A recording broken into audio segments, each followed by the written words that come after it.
Assalamualaikum warahmatullahi wabarakatuh. Alhamdulillahi rabbil alamin.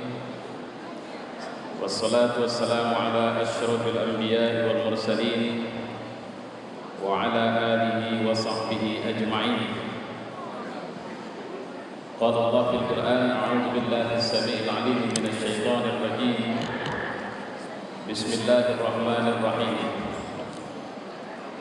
Laqad kana lakum fi Rasulillahi uswatun hasanah liman kana yarjullaha wal yawmal akhir wa dzakarallaha katsiran. Sebenarnya Muhammad Rasulullah itu adalah suri teladan yang baik bagi orang yang mengharap rahmat Allah dan kedatangan hari kiamat, dan dia banyak menyebut Allah. Shadaqallah wa shadaqa rasuluhu wa ba'd. Pertama, hormat saya kepada Direktur Poltekkes Medan, kemudian Yang Mulia Ustaz Jamal Abdul Nasir, yang alhamdulillah tadi kita sudah mendengarkan tilawah Quran yang beliau bawakan.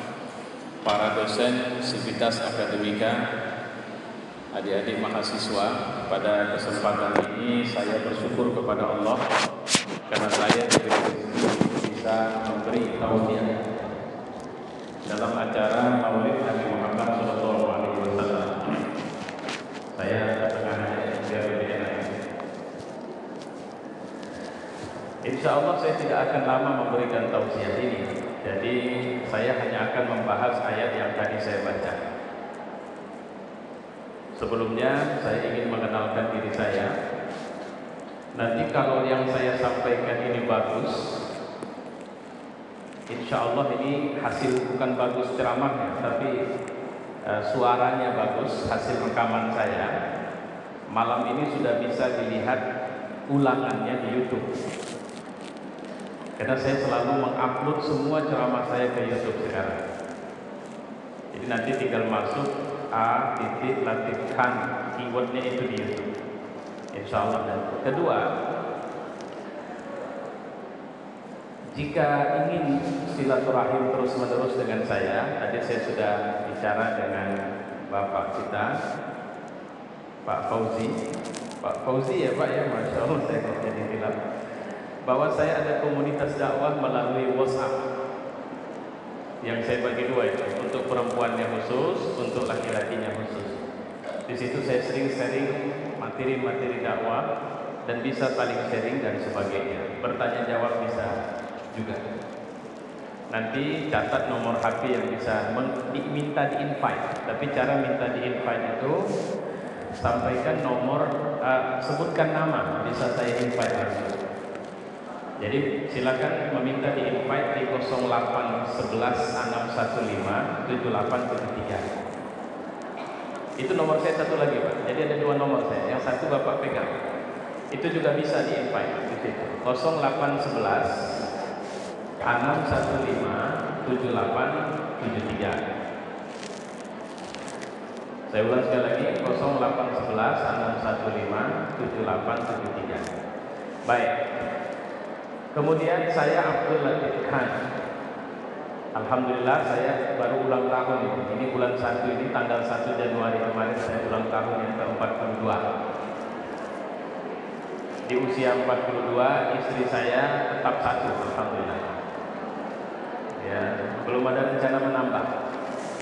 Anak saya sudah dan masih, bagi yang merasa sudah banyak ya sudah.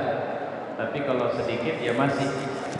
Kalau saya opsi yang kedua, anak saya masih 9 orang. 2 orang perempuan, nomor 1, nomor 2-nya, nomor 3 sampai selesai sementara ini, itu laki-laki semua. Nanti mendengarkan tausiah saya juga bisa ada. Saya masih rutin mengisi di SCTV setiap setengah 4 pagi, bagi yang payah tidur atau cepat bangun. Ya, setiap hari kecuali Sabtu Minggu, karena Sabtu Minggu itu acaranya Kristen. Yuk, ini aja perkenalannya. Ayat tadi itu adalah satu potong ayat yang ringkas, tapi cukup padat untuk menjelaskan apa yang harus kita pikirkan, kita lakukan untuk bisa memahami ayat itu adalah pertama, ada satu kalimat yang cukup menarik. Allah mengatakan, "Laqad kana lakum fi Rasulillah uswatun hasanah." Jadi Muhammad itu bukan uswah ahsanah. Dia bukan contoh yang paling. Tidak ada superlatif di sini.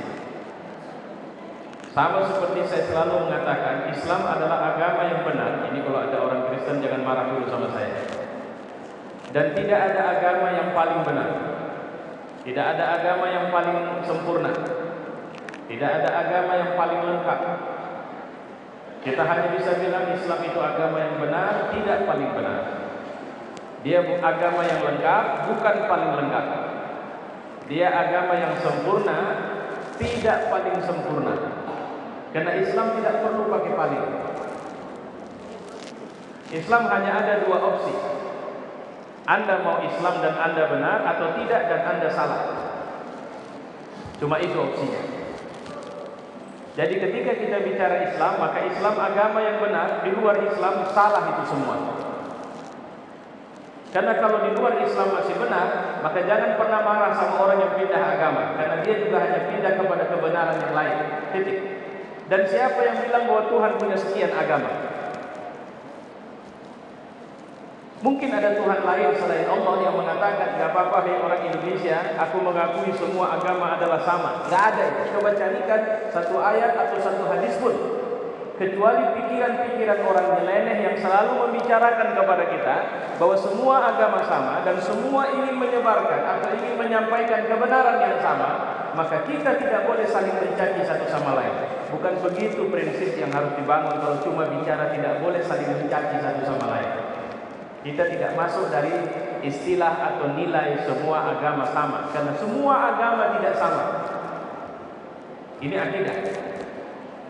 Ini pelan-pelan ini saya sampaikan. Kenapa? Karena akidah kita ini sudah cukup jelas. Kita bicara ruang Islam, kita tidak bicara ruang di luar Islam.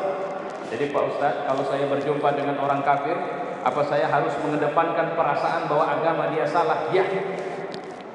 Apa saya harus menampilkan sikap bahwa agama dia salah? Ya. Apa saya harus teriak sama dia untuk mengatakan agama dia salah? Enggak. Karena ini wilayah keyakinan. Saya ulang sekali lagi, ini wilayah keyakinan, bukan wilayah proklamasi atau bukan wilayah intisar, bukan wilayah iklan. Karena sejuta kali menyatakan saya Muslim, Allah tidak butuh itu. Ketika ibu mengatakan asyhadu an la ilaha illallah, Allah sudah bilang syahidallahu annahu la ilaha illa huwa. Apa urusan kalian? Aku lebih tahu memang akulah Tuhan dan tidak ada Tuhan kecuali aku. Jadi apa yang dibutuhkan? Buktimu apa? Benar nggak kau menuhankan aku sebagai Tuhan? Benar ya Allah. Betul itu? Betul ya Allah. Apa buktinya? Aku tidak menyembah Tuhan lain selain Engkau. Apa yang kau maksud dengan tidak menyembah? Aku tidak sembah patung. Aku tidak sembah batu, aku tidak sembah berhala. Oh, itu hanya satu dari sekian bentuk pembuktianmu bahwa aku ini Tuhan. Sekarang aku mau tanya sama Mama. Kalau kau sakit, sama siapa kau minta sembuh? Kalau cuma sakitnya pilek, saya pikir kita pergi ke dokter minta obat, sembuh urusan Allah, kan begitu? Tapi kalau sakitnya santet, pergi kemana? Kita sakit, kemudian pergi ke dokter, periksa kotoran, periksa darah, negatif, tidak ada sakit. Sementara sakitnya makin menjadi. Orang bilang apa? Oh, ada ini yang bisa mengobati. Cuma syaratnya harus bawa ayam hitam yang dibawa oleh orang hitam dan harus di malam yang gelap gulita. Ayo, pergi nggak? Sakitnya udah luar biasa. Apakah kita masih tetap menuhankan Allah di saat kita sakit? Atau di saat kita perlu sembuh? Ini adik-adik ini nanti tamat mau jadi PNS. Ada 3 opsi jadi PNS. Pertama, cara mudah jadi PNS. Pertama, setoran sesuai dengan permintaan. Kalau dia bilang 100 juta, pasti satu kursi dapat, ada duit. Oke. Kedua, kalau tidak punya uang, silakan deketin kepala kantornya.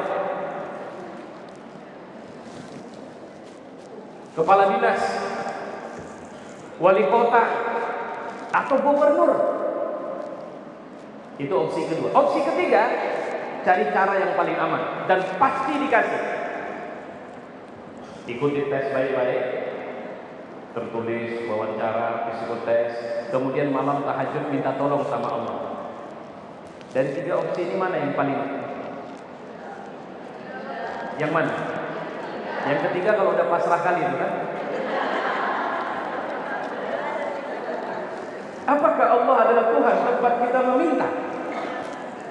Sepertinya Allah cuma Tuhan yang kita tidak menyembah selain Dia, tapi urusan cari makan, jangankan cerita tes PNS, jualan lontong saja masih pakai pelaris orang. Jangankan cerita tes PNS, ibu kadang-kadang pingin cantik saja pakai pemanis. Sehingga kemanapun walau usia sudah 89, anak muda tetap manly terus. Kenapa? Kelihatan manis. Kenapa? Ada setan yang dimasukkan ke dalam tubuhnya yang selalu membuat dia terkesan manis walaupun sudah ringkih dari usia. Ini hanya persoalan, ini wilayah keyakinan, itu maksud saya tadi. Apa yang masuk wilayah keyakinan saya bilang tadi? Pertama, bahwa tidak ada agama yang benar selain Islam. Jadi kalau tidak benar, Ustaz, masuk neraka. Ada yang protes di sana. Ini saya tadi kan tanya dulu sama Pak Fauzi, ada nggak? Nggak ada. Kalaupun ada, Bapak jangan marah dulu sama saya, karena pasti di ruang berpikir Bapak, di ruang agama Bapak pasti bilang tidak ada agama yang benar selain Kristen, kata si Kristen. Kenapa? Buktinya teori Kristen itu satu. Selama belum menerima Yesus sebagai juru selamat manusia, itu masih domba yang kesasar. Jadi selama itu mau sesoleh apapun Pak Ustadz itu, mau setaat apapun orang Islam itu masih harus diselamatkan lagi. Maka kemarin ketika ada acara Car Free Day, kemudian ibu mungkin dengar ada seorang inang yang kemudian meluk nenek-nenek untuk mengenalkan Kristus sebagai juru selamat. Saya melihatnya tidak ada yang patut disalahkan di situ. Kenapa? Karena ibu tadi adalah Kristiani yang taat, yang sedang menjalankan pesan Tuhannya, dalam hal ini Kristus. Ngapain? Ngajak orang untuk masuk ke dalam keselamatan Kristus. Karena dalam akidahnya kita ini masih kesasar semua. Bisa paham kan? Nah, kalau begitu dalam akidah kita, mereka bukan cuma nyasar, mereka hampir pasti ahli neraka kalau nggak masuk Islam. Loh Ustaz, bisa bertumbuk dong kalau begini ceritanya? Nggak perlu. Jadi apa yang akan terjadi? Ketika saya meyakini agama saya benar, maka tugas saya harus membuktikan kebenaran agama ini dalam perilaku dan semua sikap fungsi hidup saya. Apa untungnya ngaku beragama Islam dan bangga? Terus terang saya, kalau ada sukarelawan untuk ngebom kembali itu kantor Charlie Hebdo di Prancis itu, Ustaz, di Paris, saya siap, Ustaz. Allahu Akbar, saya siap. Mati pun saya siap untuk agama, Pak Ustaz. Betul itu, betul Pak Ustaz. Tadi sholat subuh jam berapa? Kebetulan tadi nggak sholat, Ustaz, kesiangan. Bagaimana dia mau cerita dia sebagai seorang muslim militan? Karena yang Allah butuhkan, yang dibutuhkan setelah kita meyakini kebenaran Islam adalah membuktikan Islam sebagai agama yang benar. Seorang laki-laki pernah datang jumpai Nabi, ya Rasul, ada loh perempuan taat betul, tahajud oke, zikir mantap, puasa sunat banyak, ngaji sering ya Rasul. Cuma ada kucing kelaparan mati di rumahnya ya Rasul. Dia itu penghuni surga atau neraka? Neraka. Kenapa Bu? Ada yang buat mati kucing rumah tadi? Kok terus langsung oh gitu kan?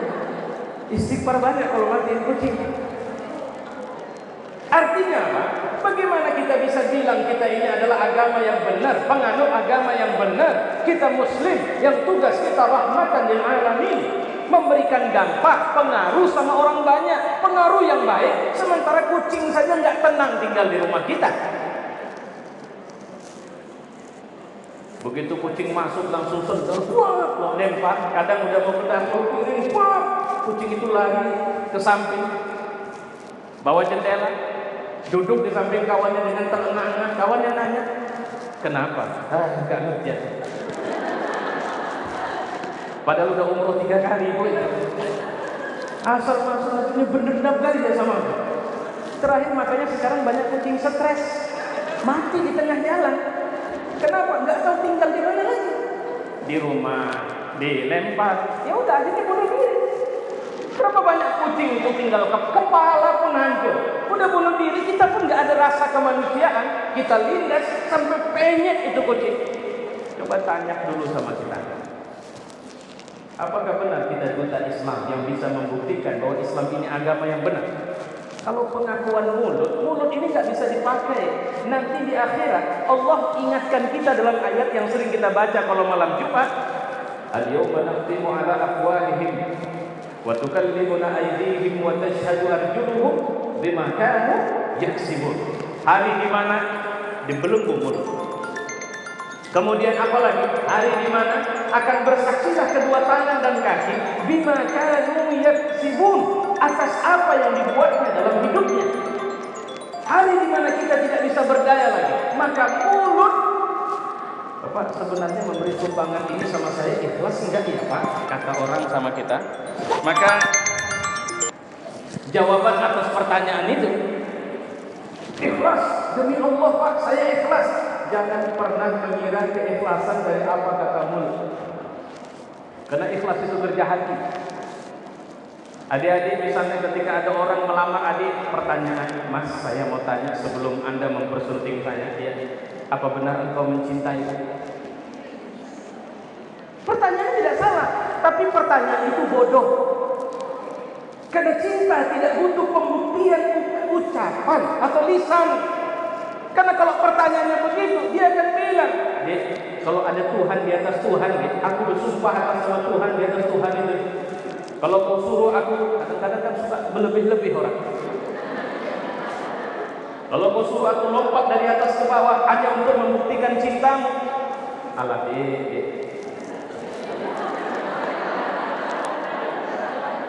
kan sering ada gunung kudaki, lautan kuseberangi. Mulut tidak bisa menjadi saksi, tidak bisa.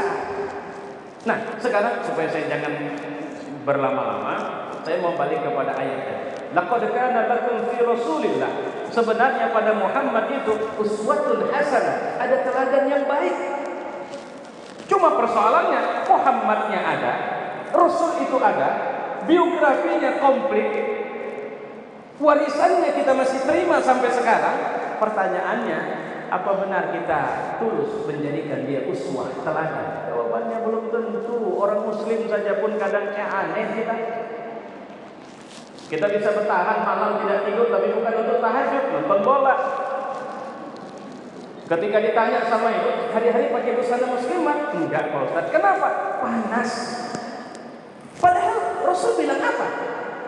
Apa yang diperankan? Apa yang disuruh Rasul ketika kita menuntut ilmu? Apa yang disuruh Rasul ketika kita jadi pemimpin? Apa yang disuruh Rasul ketika kita jadi orang tua? Adakah Rasul teladan bagi kita? Belum tentu. Kenapa? Untuk menjadikan teladan Muhammad sebagai teladan dalam hidup kita, itu diterangkan dalam ayat selanjutnya. Liman, siapa yang akan sanggup menjadikan Muhammad sebagai teladan? Siapa yang tulus? Siapa yang tidak akan lagi keberatan untuk kemudian apa saja selama itu apa yang dibilang oleh Muhammad, apa yang dicontohkan oleh Muhammad Rasulullah, maka aku akan ikut. Liman. Ini yang mau kita diskusikan. Kana yarjullah. Itu nomor pertama, urutan pertama. Siapa? Kana yarjullah. Kalau mau saya berterjemahkan bebas, orang yang ambisi hidupnya, tujuan hidupnya, goalnya, fokusnya Allah. Hidup ini saya tidak punya harapan kecuali Allah. Saya hanya menginginkan apa yang dijanjikan Allah untukku, Pak. Saya tidak pernah berharap apa yang dijanjikan makhluk kepadaku. Berapa banyak orang kecewa. Kemarin saya mengisi acara peringatan, seorang ibu begitu kecewanya dengan seorang pemimpin. Dia bilang, padahal kemarin waktu kampanye saya ikut ke sana kemari, saya terus terang sekarang jangankan dia memberi apa kepada saya tegur saja tidak pernah lagi bisa. Saya telepon tidak diangkat, saya SMS tidak dijawab, padahal saya juga ikut habis-habisan loh. Jawabannya sederhana. Ya kalau mau saya bilang, ya salah sendiri. Tapi mungkin beliau hanya mengungkapkan rasa marah atau kesalnya saja. Mudah-mudahan itu bahasa tulus. Tapi kalau memang itu berharap dari makhluk, percayalah. Ibu ingin suami mencintai ibu. Jangan pernah berharap suami mencintai, tapi mintalah sama Allah agar ibu bisa berlaku benar di hadapan suami. Karena sebenarnya apa saja yang jika kita lakukan karena Allah, maka tidak ada orang jahat sekalipun yang bisa menolak kebenaran itu jika kita sudah melakukannya. Karena yarjullah, cita-cita besarnya Allah. Kenapa Anda kuliah di kebidanan? Kenapa kuliah di gizi? Kenapa kuliah di farmasi? Kenapa kuliah di perawatan? Karena saya ingin kerja. Nanti kalau saya tamat saya akan kerja di sini. Kalau saya bilang itu masih sedikit. Saya hanya mensyukuri karunia yang sudah Allah kasih kepada saya. Dan ketika Allah menetapkan saya di sini, maka saya akan mengerjakan ini seoptimal mungkin sampai Allah melihat memang saya layak di sini. Kemarin anak saya kan mau tamat, saya bawa keluar, saya jalan. Saya ingatkan satu hal.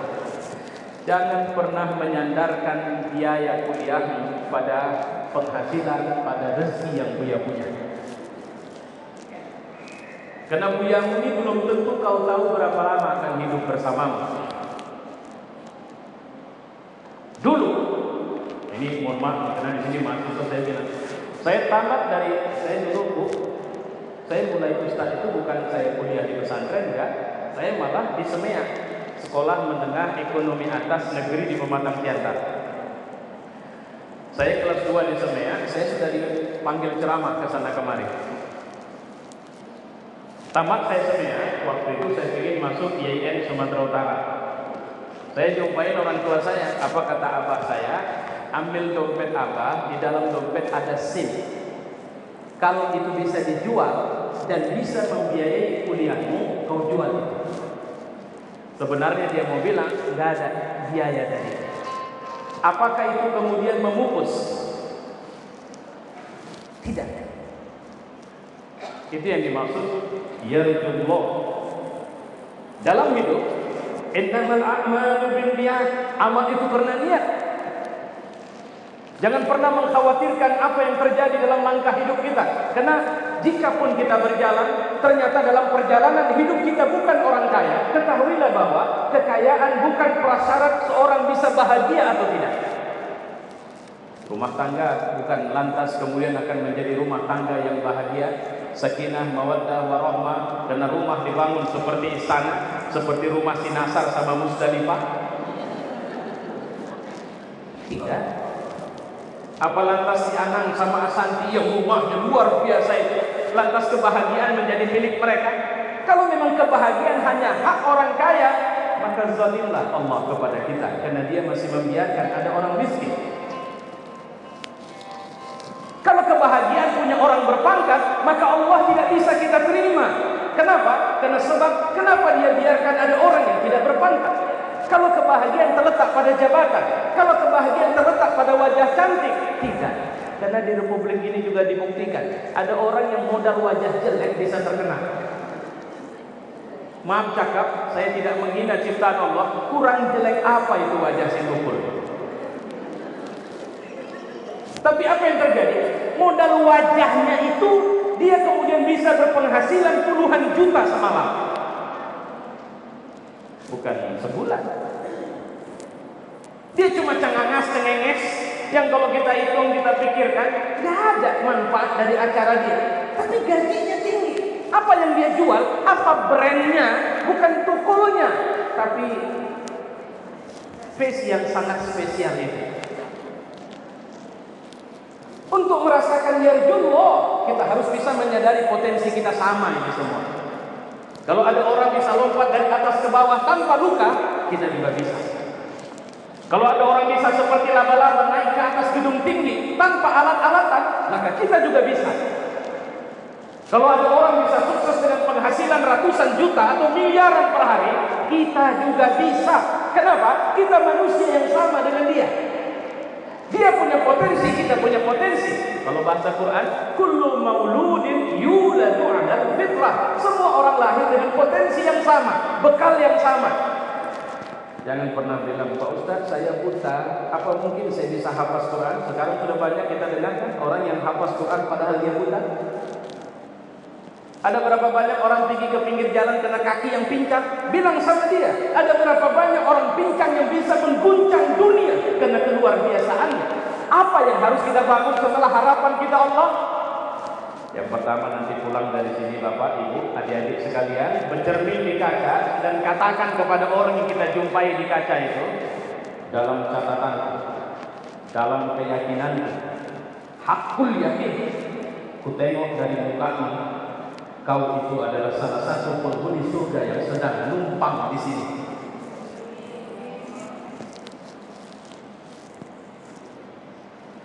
Dek, ini yang baju-bajunya warna merah, pakai jilbab merah, terus batik merah ini mahasiswa. Yang tuntutnya tinggi kali ini anak muda ini. Ini. Nah, sini nih, sebentar. Iya,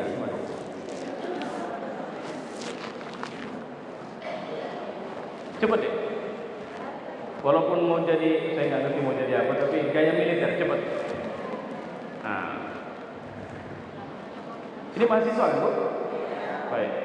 Karena saya nggak mungkin manggil dosen kemarin, mahasiswa. Namanya siapa? Bima. Bima. Jawab dalam tempo paling lama 2 detik. Yakin nggak masuk surga? Yakin. Masya Allah dia. Tadi sholat subuh jam berapa? Jam 5. Jam 5 sholat subuh. Di tepat waktu? Insyaallah. Kapan terakhir baca Quran? Tadi habis sholat Bu. Alhamdulillah. Bu, Ibu harus bisa lihat bahwa ini adalah calon dan pasti bukan calon. Dia adalah penghuni surga yang sedang belajar kuliah di sini. Oke, balik lagi. Karena saya pernah panggil orang seperti dia, jawabannya nggak yakin. Tapi syukur dia, belum hitungan 1 dia sudah bilang yakin. Ada orang yang saya tanya nggak yakin. Bagaimana? Itu yang saya tanya bukan orang biasa, Pak. Tentara, baju dinas. Bapak yakin masuk surga? Siap? Tidak. Jadi langsung saya bilang, Bapak, Ibu-ibu, saudara-saudara, Pak Komandan, kalau mau lihat salah satu calon penghuni neraka, inilah orangnya. Syukur dia selamat tadi. Kenapa? Karena banyak orang ketika ditanya yakin nggak masuk surga, dia rewind.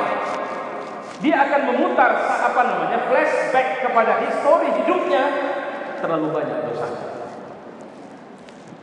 Padahal untuk membangun sebuah keyakinan, startnya tidak harus cerita aku bersih atau aku kotor.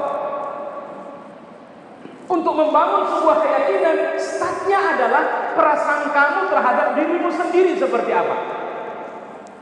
Dia sudah punya prasangka baik kepada dirinya sendiri. Berapa banyak orang gagal dalam hidupnya adalah ketika dia berprasangka buruk. Seorang mahasiswa mungkin akan gagal jadi mahasiswa dan kemudian akan dengan wajah muram meninggalkan kampus sebelum selesai. Kenapa? Karena dia tidak pernah percaya diri sama dirinya sendiri. Ketika ditanya, kenapa nak kau memutuskan untuk berhenti? Ayah saya baru meninggal, Bu.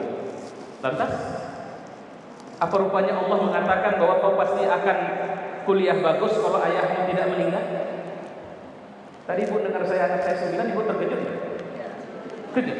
Kenapa harus terkejut? Saya aja tidak pernah terkejut jumlah anak saya segitu. Saya jujur saja loh. Saya selalu mengatakan, saya tidak pernah setuju dengan pemerintah Republik Indonesia yang mengatakan anak cukup 2. Ini mohon maaf nih. Saya tidak pernah setuju. Saya mengatakan itu adalah jargon batil yang Allah tidak ridho dengan itu. Gubernur bilang anak cukup 2, anaknya 5. Ini contohnya. Kenapa? Karena gubernur harus menghalu-halukan program pemerintah. Saya tidak setuju. Dan ini saya ungkapkan kepada satu kepala BKKBN ketika saya ketemu, saya bilang, saya tidak pernah setuju. Jangan bilang bumi akan penuh kalau jumlah kita banyak. Saya dibohongi dari SD ya. Iya, saya dibohongi dari SD loh Pak. Dulu waktu SD saya lupa itu pelajaran apa. Pertumbuhan penduduk sesuai dengan deret ukur. 1, 2, 4, 8, 16 kan gitu. Sementara pertumbuhan sumber daya alam mengikut deret hitung 1, 2, 3, 4. Artinya terlalu lamban pertumbuhan deret. Tapi manusia meledak. Itu Jawa sudah hampir tenggelam. Itu kata guru saya waktu itu. Tahun 91 saya mendarat di Jawa. Saya bilang, ya Allah, memang bohong lah guru ini. Ternyata masih banyak tanah-tanah kosong di Jawa. Kok dia bilang hampir tenggelam? Makin sekarang saya makin tidak percaya. Maka coba cari Quran. Tidak ada bahasa Quran beranak pinaklah kalian, tapi tolong ya jangan banyak kali. Kenapa? Sumber daya yang disediakan tidak cukup untuk memenuhi kebutuhan kalian. Tidak ada. Allah garansi. Garansi Allah apa? Nahnu narzuqukum wa iyyahum. Kami yang kasih kau makan, kami yang kasih rezeki samamu dan anakmu itu. Mak bapak saya orang susah. Kami jarang ketemu nasi kalau makan. Tidak sekali dua ubi. Kadang nasi campur jagung, kadang ubi disaut. Kalau biaya kuliah, saya bisa bilang tidak ada satupun dari anak-anak orang tua saya yang kuliah itu langsung dalam pembiayaan dia. Itulah cara Allah membagi rezeki maksud saya. Saya berdiri di depan bapak ibu, ada sekian orang yang ikut membantu pendidikan saya, dan itu cara Allah menjaga saya untuk tetap kuliah sampai saya tamat. Kenapa saya harus pasrah kepada nyambung? Enggak. Kenapa? Bapak saya susah sekarang. Loh, kau kuliah itu rezekimu. Kenapa kemudian harus segala-galanya bicara bapakku? Makanya, ayo. Kita gagal jadi orang Indonesia gara-gara ini. Kenapa? Kita gagal untuk jadi orang besar gara-gara kita mengurangi jumlah. Ternyata data BPS bukan sekedar jumlah berkurang, kualitas orang Indonesia juga berkurang sekarang. Tadi malam saya khilaf dengar di mana ya? Di satu acara televisi. Dia ceramah begini, Ustaz. Saya baru bicara dengan orang BPS. Dari 10 orang yang berangkat melaksanakan ibadah haji, mengikut data BPS 5 orang yang tidak bisa membaca Al-Quran. Coba lihat lemahnya orang Islam. Kenapa ibu tidak berani punya anak banyak? Ini mohon maaf, saya panjang, nanti supaya jangan jadi proses. Ayo kita belajar. Mana negara paling besar jumlah penduduknya di muka bumi? Cina. Mana negara pertumbuhan ekonomi paling besar di muka bumi? Cina. Cina bukan cuma ada di Tiongkok. Ketika dia pergi ke Singapura, dia mimpin Singapura, padahal itu tanahnya orang Melayu. Dan sekarang di Indonesia, dia mulai memimpin Indonesia, padahal ini tanahnya orang Indonesia. Kalau bicara pribumi atau tidak. Siapa yang mengatakan jumlah banyak akan membuat potensi kita menjadi kerdil?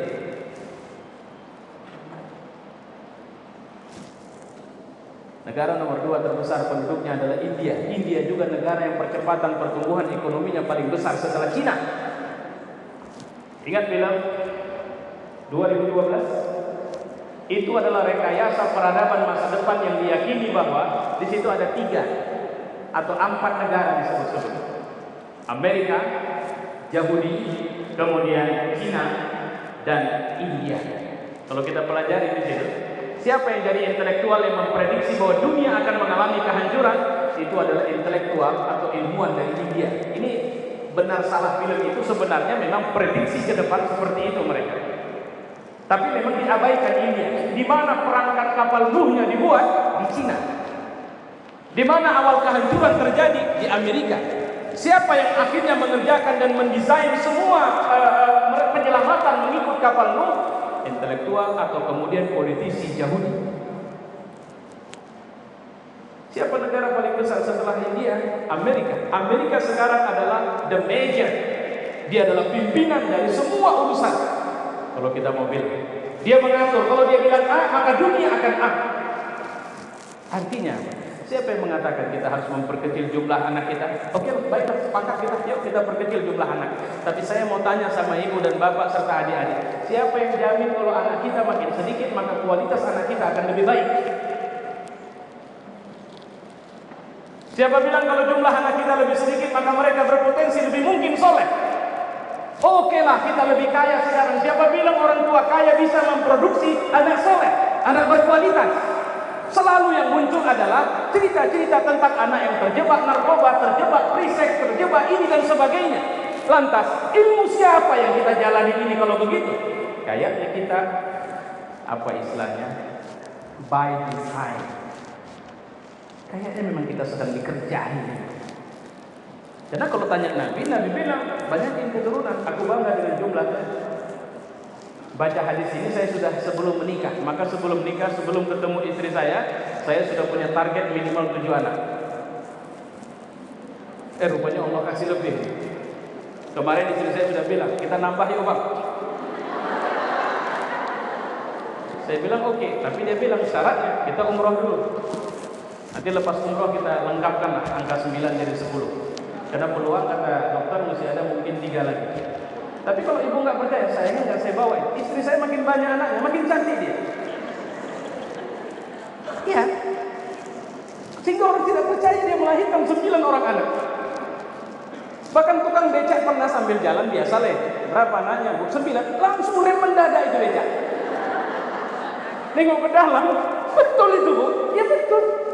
Pikir ibu punya anak cuma 2. 9 kalau nggak percaya, bukannya begitu nyampe rumah keluar yang 9 itu. Nah itulah anak-anak.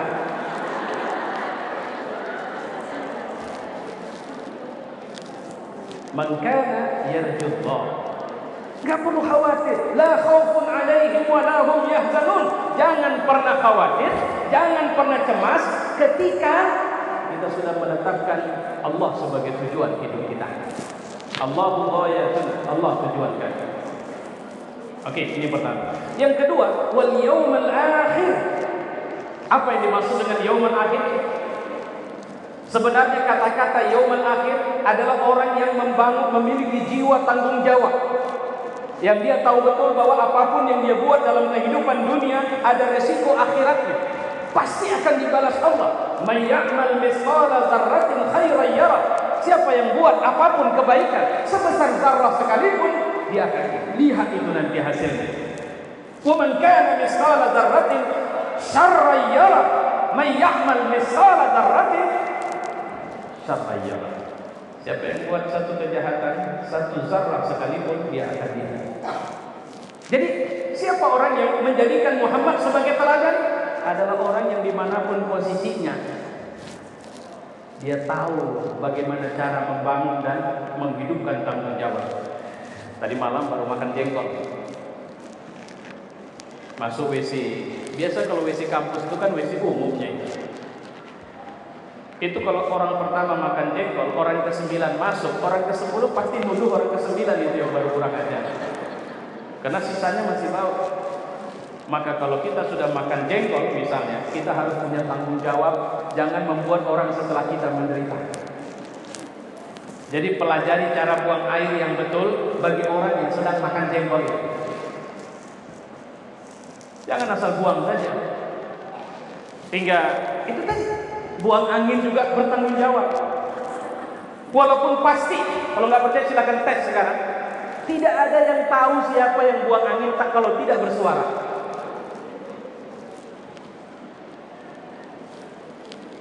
Karena itu ciri kemanusiaan kita.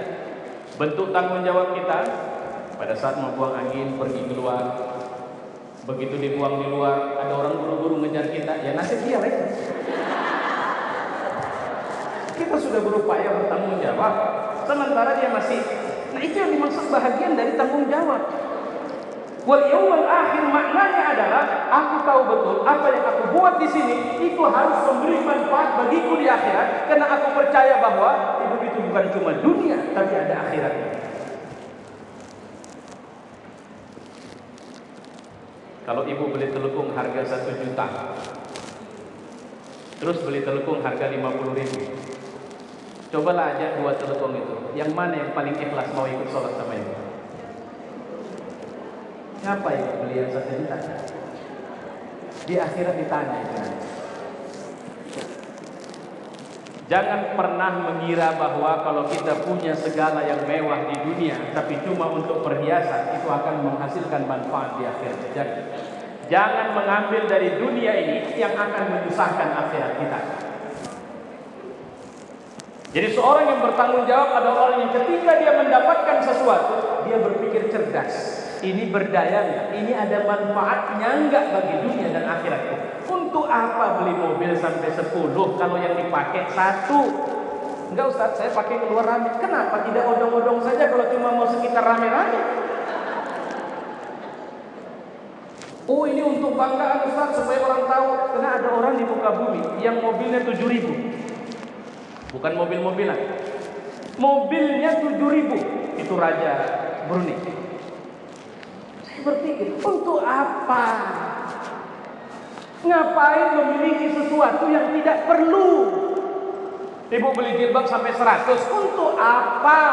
Beli sendal jepit. Ada artis yang beli tas jinjing, ada yang harga 850 juta, ada yang 950 juta, ada yang 1 miliar. Dia sendiri beli. Saya pikir, apa bedanya tas jinjing harga 100.000 sama 1 miliar? Apa 1 miliar ada kulkas di dalamnya? Atau tempat tidur bisa tidur ke dalam? Kita bisa nyicilkan badan. Untuk apa? Kalau cuma untuk buy style, untuk gengsi, untuk dilihat orang kita hebat, hati-hati dengan akhirat. Siapa yang bisa belajar dari Nabi adalah orang yang sadar betul bahwa dunia ini tempat singgah saja. Sehingga dia tahu Nabi itu rumahnya sederhana tapi bukan miskin. Karena kalau miskin indikasinya nggak bisa bantu. Nabi itu orang yang senang membantu orang banyak. Apa guna kita kaya tapi medit? Jangankan orang lain, tetangga saja kita tidak kenal sama kita. Nah, ini yang harus kita garis bawah itu. Apa guna jadi profesor kalau cuma gelar itu ada di kartu nama, tapi ngajar nggak pernah, memberi ilmu nggak pernah? Apa guna jadi ustadz hebat? Kalau ceramah gimana? Poltekkes. Oh, berapa rencana durasi ceramah saya, Pak? Ya kalau bisa minimal 1 jam. Kalau minimal 1 jam, oke lah Pak, sekian. Tapi tolong transfer 30% dulu ke rekening saya. Ini kan Ustaz kurang ajar nih kalau begitu.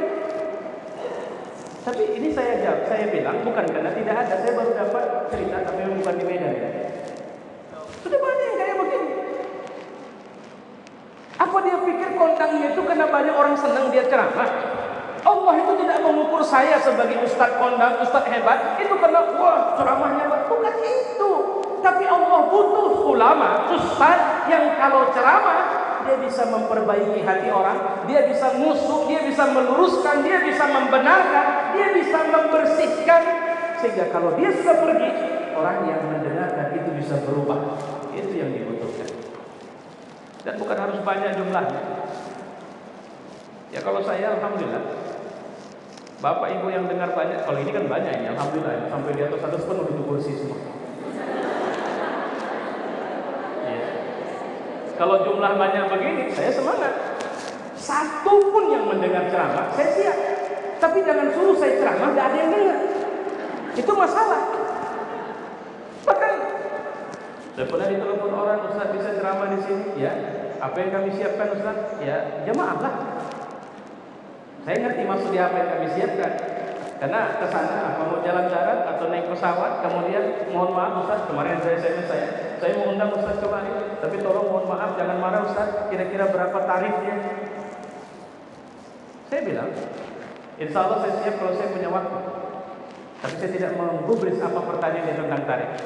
Dia balik tanya lagi, berapa tarifnya Ustaz? Tarifnya lillahi ta'ala. Kau mau bayar saya, mau berikan fee sama saya, kau mau kasih uang saku untuk saya, alhamdulillah. Kau tidak kasih, nggak percaya. Sama di Poltekkes ini juga kau tidak ada masalah. Bapak mau kasih nanti sama saya nggak masalah. Salaman itu kosong aja, Ustaz makasih ya. Tidak ada masalah. Saya akan pulang dengan tenang. Walaupun nanti kalau telepon lagi, Ustaz bisa datang lagi anak-anak yang suka aku lain. Nah itu mungkin lain cerita. Enggak lah, itu canda aja. Itu canda aja Pak. Insya Allah kamu saya coba tes nanti. Ya, nggak ada. Kenapa? Saya udah biasa dilatih begitu. Kenapa? Karena saya ingin apa yang saya buat bukan cuma untung dunia, tapi ada untung akhiratnya. Itu kedua. Yang ketiga, wa dzakarallaha katsiran. Orang yang tahu diri. Nah, itu kalau mau diterjemahkan itu. Orang yang tahu diri dia siapa, sehingga di semua posisi dia orang yang tahu betul dia cuma budaknya Allah. Ibu direktur tadi memberikan sambutan. Beliau siapa? Oh, pimpinan di Poltekkes. Oke. Tahu diri Bu, kita ini cuma budak. Ibu kebetulan budak yang ditugaskan ngurus Poltekkes. Kalau kami sama Ustadz Gamal ini budak yang ini kalau ditanya dari sisi kedekatan rasanya lebih sayang gitu. Kenapa?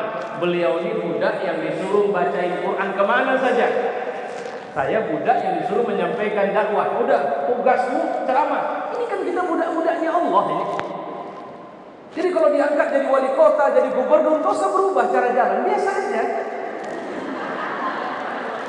Ini kadang-kadang baru diangkat sebentar udah lain jalan itu. Kalau kemarin lurus sekarang bengkok jalannya misalnya atau dongak begitu, nggak perlu. Sama seperti ibu baru beli jilbab, nggak usah dikibas-kibaskan jilbab itu, biasa aja. Itu maksudnya. Artinya apa? Wa dzakarallaha katsiran. Kita jadi ingat Allah di semua keadaan. Kita tahu diri, kita bisa bernapas karena Allah, jantung kita berdetak karena Allah, kita makan minum, yang membantu pencernaan itu adalah sistem anatomi dalam tubuh kita, sistem pencernaan kita, semua itu budaknya Allah dan dia tunduk sama Allah. Jadi apa hebatnya saya? Oh, saya cantik Ustaz? Oke, baik. Kau cantik, hidungmu mancung ya? Iya. Ada kira-kira sahammu di situ? Ada. Saya alhamdulillah 9 anak, makanya kami suka punya anak banyak. Satu pun tak ada yang mirip wajahnya. Jadi orang mungkin karena sebab tidak mau punya anak banyak, karena mirip, jadi bosan tengoknya itu aja. Kalau kami sama istri, sering kali itu kalau sudah hamil mau melahirkan, pertanyaan yang kami bahas, kayak mana lagi wajah yang satu ini? Kenapa? Yang keluar lain lagi. Cuma kalau warna kulit, istri saya putih, saya hitam. Nah kalau yang dami-dami, win-win itu biasanya di tengah, nggak hitam kali, nggak putih kali. Ada yang putih kali. Ada yang kalau pergi sama saya, orang pasti akan nanya, anak siapa Pak Ustaz? Mohon maaf saya. Sampai saya punya anak yang saya panggil sekarang Jetty, karena wajahnya lebih dekat ke orang Cina. Ada yang saya bilang Sarukan, memang mirip pula sama Sarukan. Macam-macam model.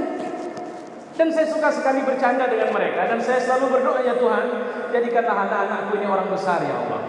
Si Anu, saya bilang namanya, jadikanlah dia seorang hafiz Quran dan ternama di Republik ini.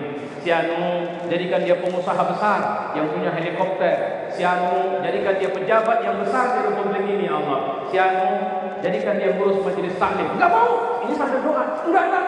Tolong diganti itu Bu ya, jangan ngurus majelis taklim. Masa abang ngurus pengusaha ini jadi pejabat, awak ngurus majelis taklim aja. Jadi mohon maaf saya menceritakan sedikit canda. Kalau itu salat berjamaah, saya suka itu mencandai mereka melalui doa-doa yang mereka aminkan. Karena memang satu aja niat saya, ya Allah jadikan mereka cahaya yang bisa memberi manfaat bagi Republik ini khususnya. Jadi enak. Coba kalau satu aja, ya Allah jadikan dia, belum selesai meninggal ya, kan stres gitu. Wa dzakarallaha katsiran. Sehingga jangan pernah merasa hebat dengan posisi. Karena orang hebat itu bukan karena posisinya tapi fungsinya. Lihat kehebatan orang tua. Belajarlah dari mereka membangun Islam ini. Walau sudurhaka, kurang ajar, brengsek, preman anaknya, dia tetap menyimpan harapan besar agar anak ini bisa menjadi orang baik satu hari nanti. Begitulah cara kita berpikir tentang diri kita seharusnya. Optimis. Walaupun sudah diiris-iris anak itu hati kita, di saat dia mengatakan, maafkan aku ayah, maafkan aku ibu, kita tidak mampu menolak permintaan maaf itu. Makanya saya sering mengatakan, sadar diri di semua posisi. Bekerjalah sebagaimana Allah menyuruh kita. Karena Allah tidak menuntut kita berhasil. Allah hanya menuntut kita jangan pernah putus asa. Itu yang dilakukan Nabi. Sehingga pada saat dia menutup mata, Islam sudah hadir di bumi Arab. Tidak ada satu berhala yang tersisa. Jangan pernah mengukur keberhasilan dari materi atau dari angka-angka. Saya tahun 96 keluar dari Yayasan Sumatera Utara. Alhamdulillah itu kalau saya tidak silap, saya angkatan wisudawan ke-26 dan saya wisudawan terbaiknya waktu itu. Di zaman itu IPK saya 3,84. Sebenarnya saya masih bisa upgrade IPK saya menjadi 3,9 sekian atau mungkin 4 sekali. Kenapa? Karena setiap angka di ijazah atau di raport saya waktu itu B atau C, saya tidak mau rubah. Dosen saya bilang, ganti aja, kau ambil aja perbaikan nilai. Enggak. Tuh, kenapa kau tidak mau? Jika nilai itu diberikan karena ketidakjujuran dosen kepadaku, aku biarkan itu jadi prasasti ketidakjujuran dia dan membuat aku tetap ingat sama dia. Karena saya ada nilai C. Yang C itu sebenarnya saya tahu betul bukan karena saya bodoh, tapi karena si dosen sedang tidak suka sama saya waktu itu. Tapi malangnya setelah dia ngasih C, semester berikutnya dia sudah angkat saya jadi asisten dia. Kalau dia tidak datang, dia selalu titip sama saya, kau yang ngajar ya, ibu sedang tak bisa masuk. Tidak ada masalah, saya makan. Dan saya yakin tidak terlalu sulit bagi saya untuk merubah nilai saya menjadi A, karena dia begitu akrabnya dengan saya setelah itu. Tapi saya tidak mau ganti. Dosen pembimbing saya bilang, enggak. Saya enggak. Tamat itu saya mau masuk PNS. Wawancara saya highest, saya tertinggi. Tes tertulis saya tertinggi. Psikotes saya langsung dengan rektor. Rektor waktu itu Pak Nazri Adlani bilang apa sama saya? Oke, semoga kau bisa membantu di sini nanti untuk bisa memberikan ilmumu di sini. Peluang untuk masuk dan menang itu tinggi. Dan ketika diumumkan, alhamdulillah saya tidak lulus. Kenapa tidak lulus? Udah biar saya saja yang tahu. Tapi saya merasa bahwa itu skenario Allah, karena saya tidak pernah curiga sama Allah. Apa skenario Allah? Kalau saya lulus, saya akan tetap jadi dosen di sana, dan saya tidak pernah satu meja dengan para profesor di luar. Itu contohnya, itu bahasa soknya aja. Sehingga kalau ada acara ibu buat narasumber, saya bisa ikut narasumber, sementara narasumber yang lain, profesor, dokter dari yayasan. Saya SAG-nya masih sampai sekarang. Tapi saya diterima duduk bersama. Artinya apa? Saya tidak pernah menghukum diri saya ketika menurut saya tidak berada pada posisi yang cukup mulia. Saya tidak mau. Nah ini yang harus, ini kenapa saya bilang saya, karena di sini banyak mahasiswa, saya mau sikap itu muncul. Artinya apa? Jangan pernah tersandera oleh posisi ini. Karena orang luar biasa tidak ditandai di posisi mana dia berada, tapi apa fungsi dia di posisi itu. Maka tetap lakukan hal-hal yang luar biasa di semua posisi-posisi hidup kita. Itu yang dilakukan Nabi SAW. Saya pikir itu, karena ada yang mulai aneh lihat saya lihat. Nggak tahu saya kenapa. Dari tadi natap saya itu udah aneh, tapi sebentar ditutup matanya, bentar dibuka, seperti nakut-nakutin. Saya kira itu Pak. Saya mohon maaf, ini yang bisa saya sampaikan. Semoga Allah memberi keberkahan bagi pertemuan kita, dan insya Allah saya tunggu ada yang mau bergabung di komunitas rumah dakwah yang saya kelola di WhatsApp, dan insya Allah akan ada langsung kopi darat istilahnya pada Februari nanti dalam bentuk majelis muhasabah.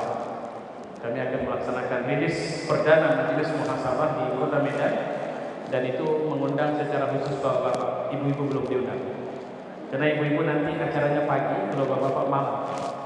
Saya pikir ini. Wassalamualaikum warahmatullahi wabarakatuh. Langsung ditutup doa dengan saya. Ya, baik. Mari kita tutup doa. Alhamdulillahirabbil alamin. Wassalatu wassalamu ala asyrafil anbiya'i wal mursalin wa ala alihi wa sahbihi ajma'in. Allahumma ij'al hadha jam'ana fi hadzal majlis jam'an marhuma. وتفرقنا من بعده تفرقا معصوما. ربنا آتنا في الدنيا حسنة وفي الآخرة حسنة وقنا عذاب النار. وصلى الله وسلم على محمد وعلى آله وصحبه أجمعين والحمد لله رب العالمين. تقبل الله منكم.